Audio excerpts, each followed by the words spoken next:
Title: A Dirty Scenario. Adaugo Nwok was the kind of woman who made heads turn when she entered a room, not just for her beauty, but for the grace she carried in her every step.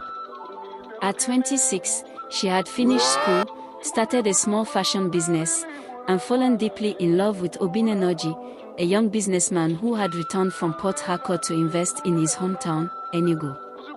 Their love had bloomed quickly but sweetly. Within a year, Obinna proposed under the stars at Enwo Pine Forest, and Adaugo said yes with tears in her eyes. Their wedding was set for May 14th. It was meant to be the union of two families, two futures, and a love that had made many believe again. Invitations were sent.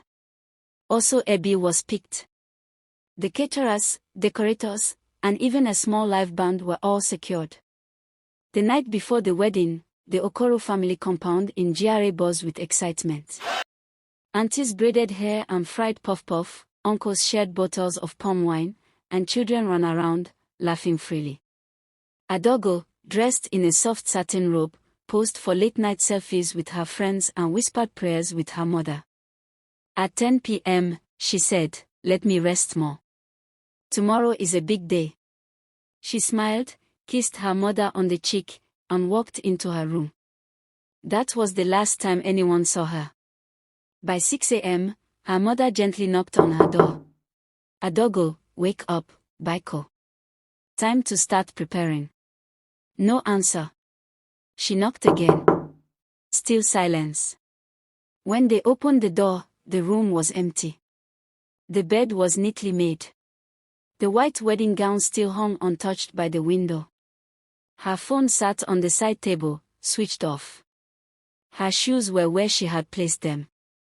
Nothing was broken. Nothing looked out of place. It was as though she had vanished into thin air. The house was thrown into chaos. People searched every room, every corner. The compound gate had remained locked all night. No one had entered, no one had left. The neighbors had seen nothing. The security guard claimed he saw no one suspicious. Police arrived by midday. Obinna came rushing in, his face pale, heart racing. He was questioned, of course, everyone was. But there was no motive, no evidence, no sign that he or anyone else had a hand in her disappearance. Then came the strange details. That night, her younger brother, Chaik, had heard singing in the backyard. A soft, familiar lullaby. He thought it was the radio, but when he got up to check, there was nothing. The singing stopped the moment he stepped outside. The neighbor's dog, usually aggressive, had been quiet all night, unusually so. A prophet was consulted. He claimed she had been taken by a force not of this world. A native doctor hinted at unfinished promises made before her birth. People whispered, was it spiritual? A curse? Or had she simply run away? But those who knew Adaugo swore she would never run. She loved Obinna. She was excited about the wedding.